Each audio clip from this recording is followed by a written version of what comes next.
Hey there, truth seekers. I'm Larry Litton, your guide through the maze of modern politics and power dynamics on liberty, leadership, and lies. Each episode will challenge the narratives, expose the lies, and celebrate the leaders who champion true liberty. Get ready to question, learn, and maybe even change your mind. So let's dive into the truth together.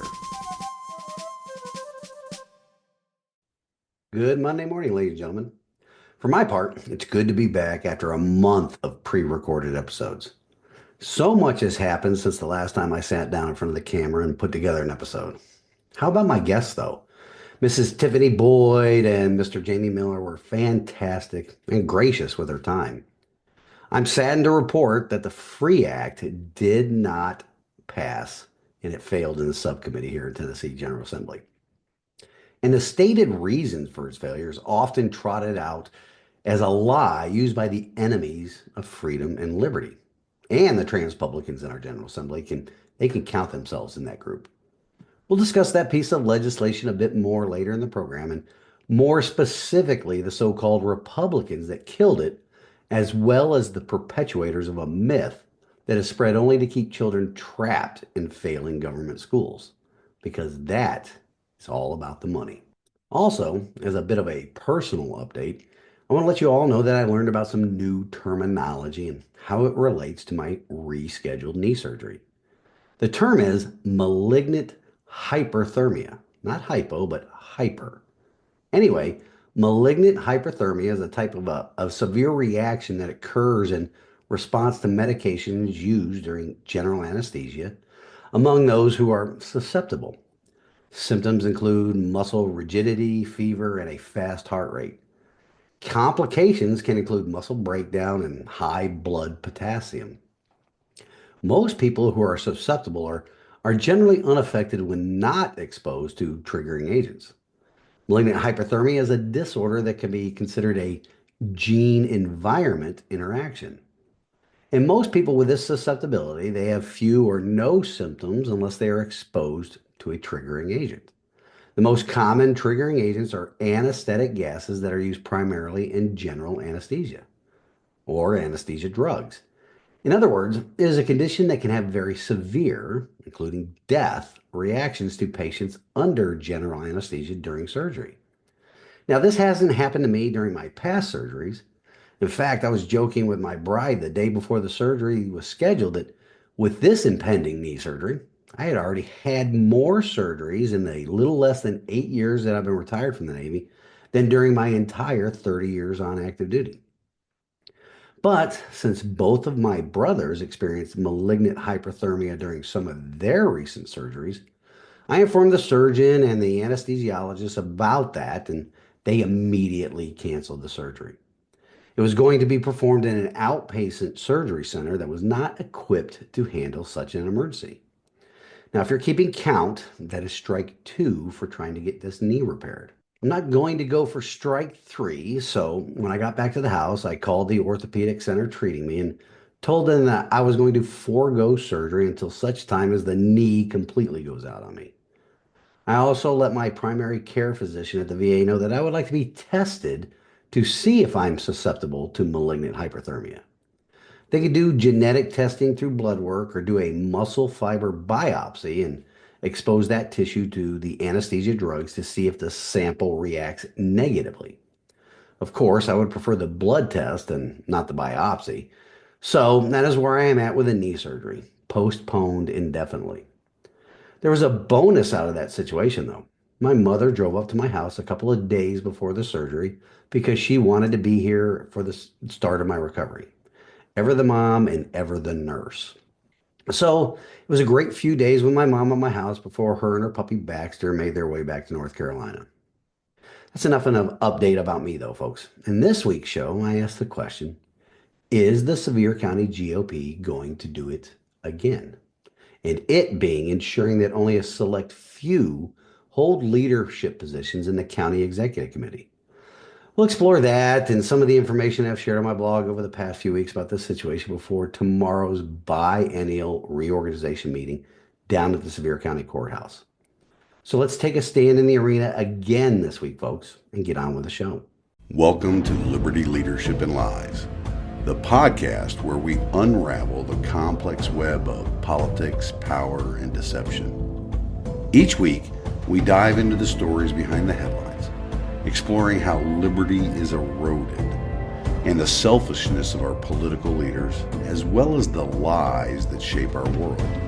Join us as we dissect the truth from fiction by examining the tactics used by the new aristocracy, the political class, at the local, state, and national levels of government as we dare to challenge the status quo. Get ready for thought-provoking discussions, exclusive interviews, and a journey into the heart of what really drives our society. Liberty, Leadership, and Lies, where your understanding of the world begins to change. Tune in every Monday morning and prepare to see beyond the veil. Well, folks, like I mentioned in the opening, it's great to be back with you once again after a month of pre-recorded shows. I would like to thank my guests, Caden McElwain, Tiffany Boyd, and Jamie Miller, for taking time out of their schedules to share some time with my audience. Speaking of Tiffany and her organization, Free Your Children, we have some sad but very predictable news to report. The FREE Act, it failed in a subcommittee of the Tennessee General Assembly, specifically the House Education Administration Subcommittee. And I'll provide you the names of those representatives and how they voted in just a bit. Well, they killed the bill on the 11th of March. In case you did not watch the interview with Tiffany, here is some background on the FREE Act.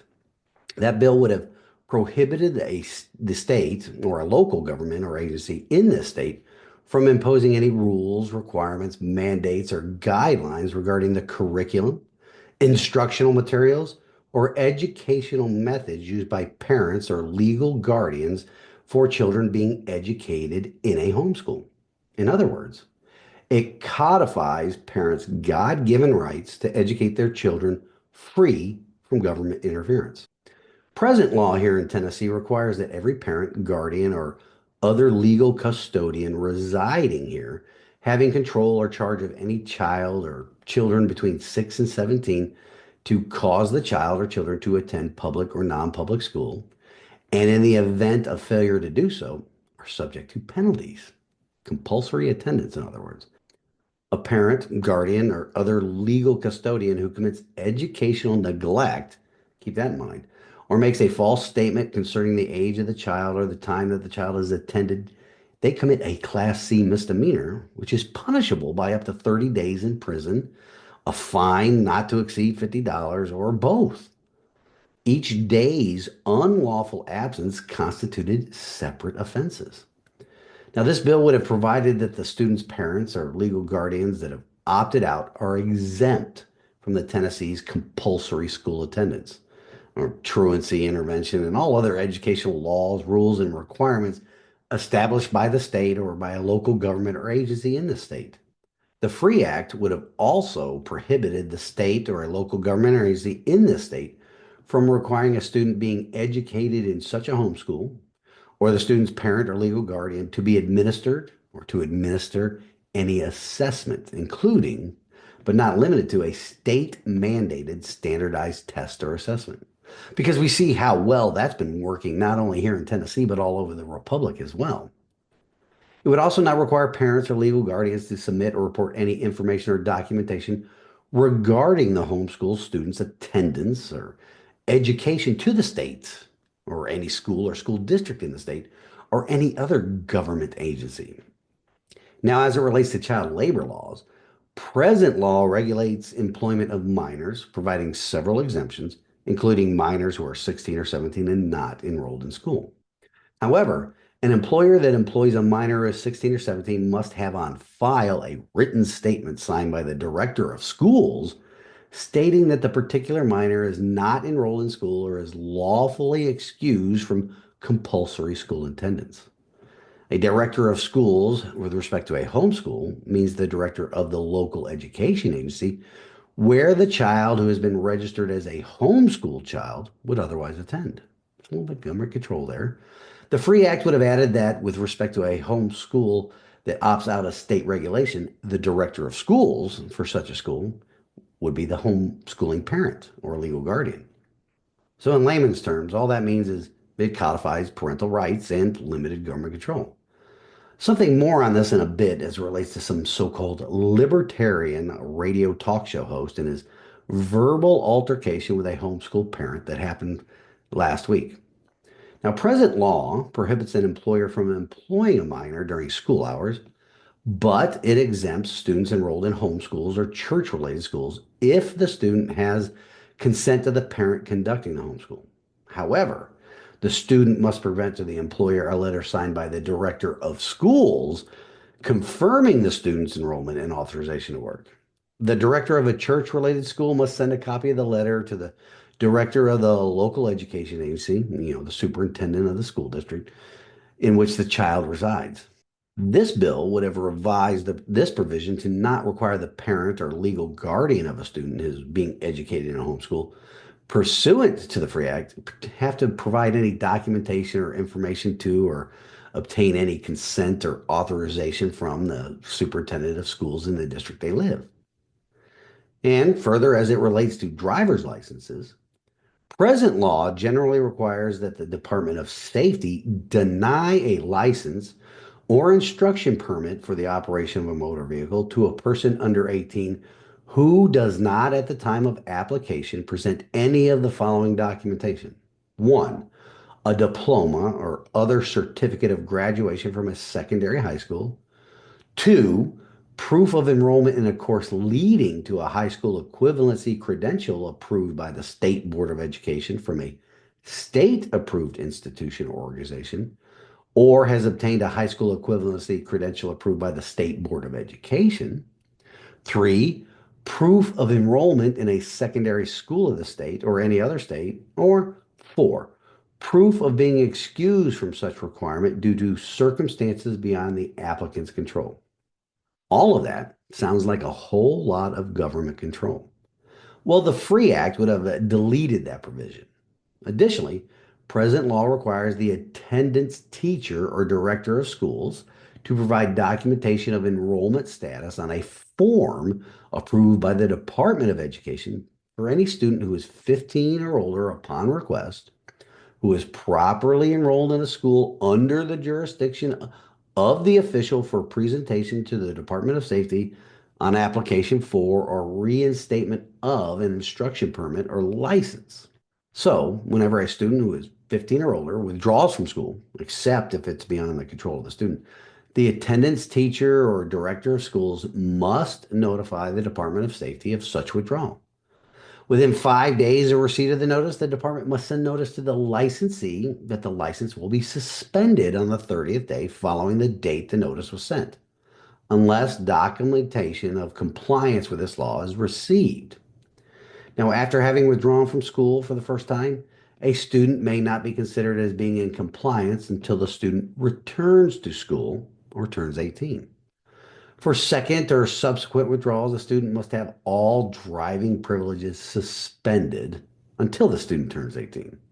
Again, the Free Act would have deleted that provision. In continuing, the present law further provides that after withdrawal, if the student's failure to enroll in a course leading to a high school equivalency credential approved by the State Board of Education or high school diploma is beyond the control of the student, or is for the purpose of transfer to another school as confirmed in writing by the student's parent or guardian, no notice must be sent to the department to suspend the student's motor vehicle driver license.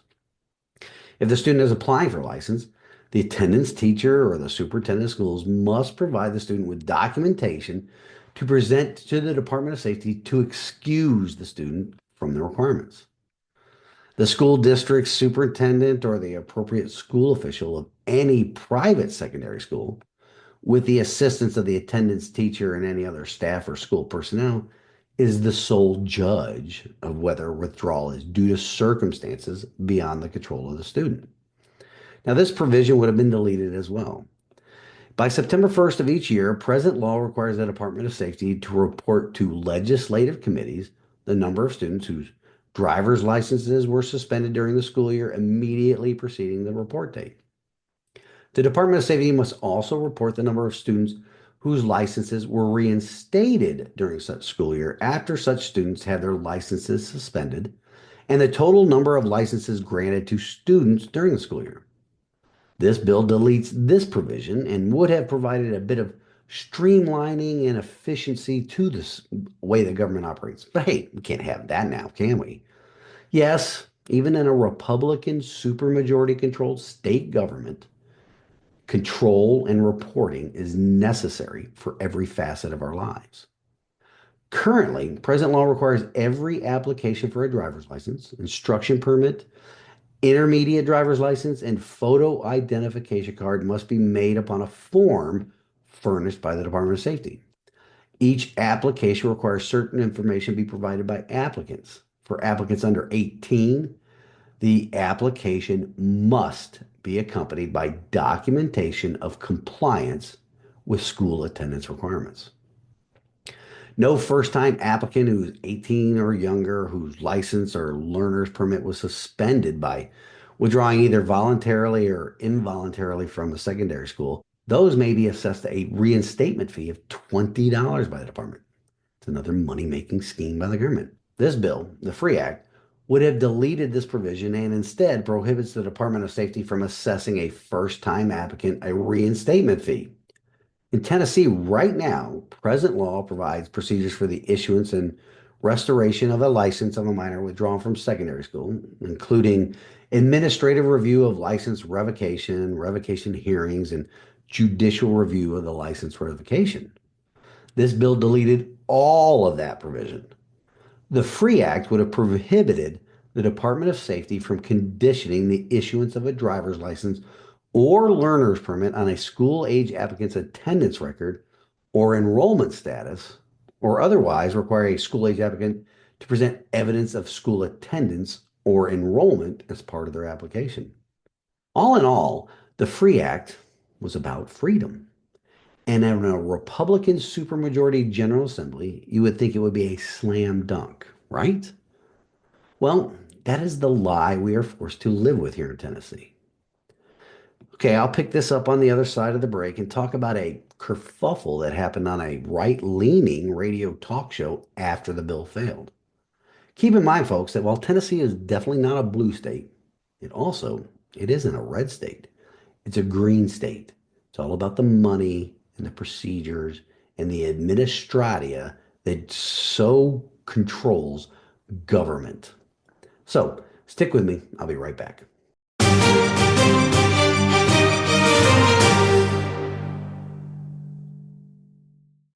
Okay, folks, the FREE Act, a bill that would have recognized God-given rights of parents to educate their children free from government control and administrative requirements, failed in the Republican supermajority General Assembly. While that fact alone should stand as a stark reminder that our government hates us, there is more to this than meets the eye. As I promised you earlier, here are the names of the representatives that serve on the House Education Administration Subcommittee. The chair is Representative William Slater, a Republican out of Gallatin. The other committee members are Scott Sipicki, a Republican out of Kulaoka, Chris Hurt, a Republican out of Halls, Jay Reedy, a Republican out of Aaron, Mark White, a Republican out of Memphis, and finally, Ronnie Glenn, a Democrat out of Clarksville. You want to know what's strange? All of those Republicans I just named, they voted to kill the bill. And the lone Democrat voted in favor of a bill that had to do with God-given rights and freedom. Imagine that. Talk about bizarro world. You can find all of their contact information on the General Assembly's website. If you feel so inclined to reach out to these trans-publicans and let them know how displeased you are, please do so. But don't, under any circumstances, use their email addresses to sign up for any special internet offers. That would be wrong. Anyway, after the bill failed, a homeschool parent called into a Nashville radio talk show to talk about it. The caller was none other than Brandon Lewis, the founder and editor of Tennessee Conservative News, the only conservative news outlet in the volunteer state. The host of the talk show is a guy named Matt Murphy. After reading about the exchange, I decided to check Mr. Murphy out. He has a lot of right-leaning posts and reposts on social media.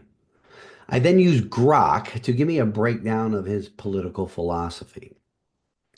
This is what it came up with. Quote, Matt Murphy, a radio talk show host on Supertalk 99.7 WTN in Nashville, is known for espousing a political philosophy that aligns with conservative and, get this, libertarian principles.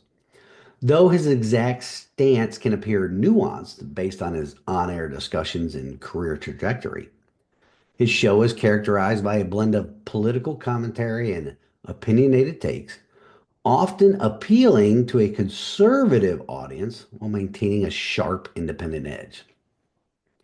Murphy has been described as a self proclaimed libertarian in some contexts, particularly in posts on X, suggesting, now it's only suggesting, he values individual liberty and limited government intervention.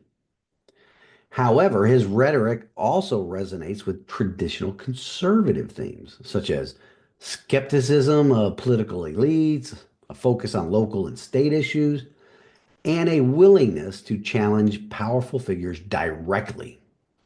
Unquote. Now, on Friday, March 14th, Mr. Lewis called into the Matt Murphy show to advocate for parental rights and explain his support for the FREE Act. As we already discussed, this bill died in subcommittee primarily over activist judges' concerns parents would, quote unquote, abuse their children without any state oversight, which I hope to get into that aspect if there's time this week. Anyway, Brandon made the obvious conservative and libertarian point that parents had a God given right to educate their children without state government interference. Now, here's where we encounter some more bizarro world. The self described libertarian, Mr. Matt Murphy, well, he insisted that less freedom for parents and more control from the government was best in this situation. Mr. Lewis, Brandon, stalwart conservative, he then recounted the abysmal state of government education, not only in academics, but also in morals and the use or waste of taxpayer money that goes along with government education.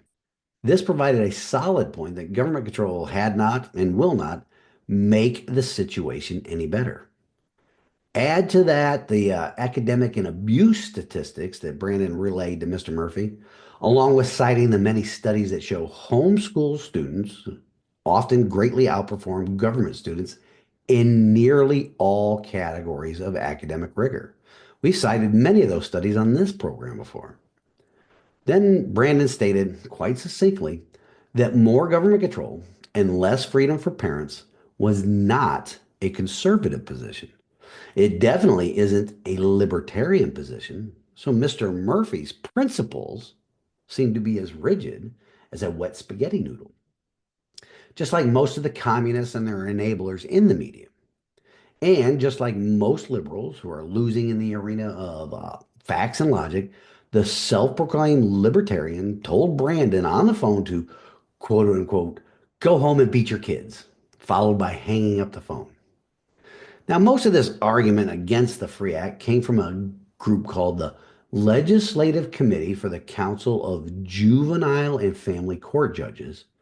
They sent an email to the Education Subcommittee.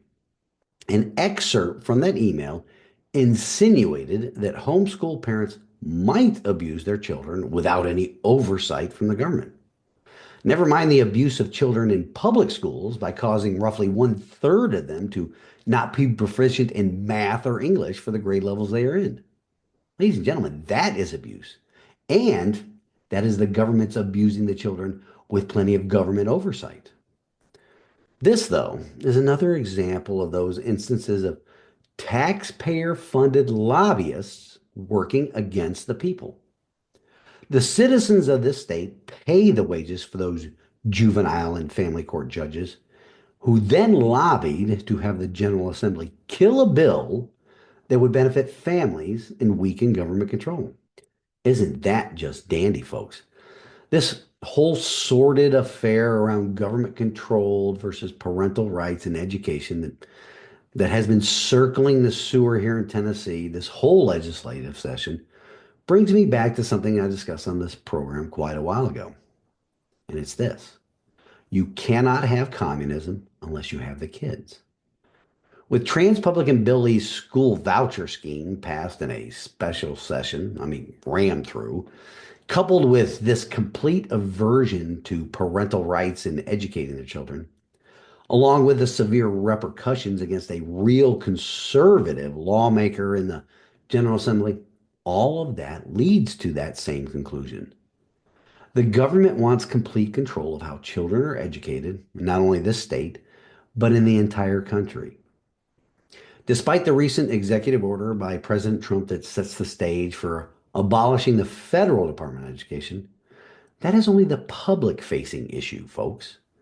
Many of the functions of the Department of Education are just being moved to other government entities, and the money moves along with them. The stage is still set for the federal government and the state government exercising their control over parents' children. Since homeschooling still has the least amount of government control, for now though, I urge every parent of every school-age child out there right now, pull your kids out of these institutions. You, and more importantly, your children, will be much better off for it. Government control over education is one of the reasons I also urge everyone to get involved in our system of self-governance. And that includes being involved in your local Republican Party organization, tying into today's title. Tomorrow, we are going to see if the Sevier County Republican Party and their efforts at gatekeeping will be successful and limit the number of people that will show up to vote for the new officers. Limit it to the usual suspects. It is weak county GOPs that leave us with weak Republican representatives in the General Assembly. And those trans-Republicans only give lip service to limited government and the liberty of the people. Look no further than recent bills passed or killed in our General Assembly. These trans-Republicans, these weak Republicans, and their leader, Governor Bill Lee, they talk a big game about supporting President Trump and his efforts to stop illegal immigration, and then they turn around and kill a bill that would transport illegal aliens in Tennessee to so-called sanctuary cities around the country. Or these weak Republicans, they kill a bill that would have forced parents in this country illegally to pay the state to have their children receive public education. They're quite content with forcing the taxpayers, the legal citizens of the state, to foot the many bills that contribute to the erosion of our liberty. Or they'll kill a bill that will require driving tests to be administered in English only. All hat and no cattle when it comes to deterring illegal immigrants from coming to Tennessee. Now, strong county Republican parties can do a better part in ensuring strong conservative Republicans are elected to serve in the General Assembly and to stop sending these weak trans-Republicans that do nothing other than to chip away at the people's liberty and sell our freedoms out to the highest corporate bidders or out-of-state lobbyists. With that, I'm going to pause right here before I come back with my closing thoughts, as well as this week's wisdom from God's Word. So stick around. I'll be right back.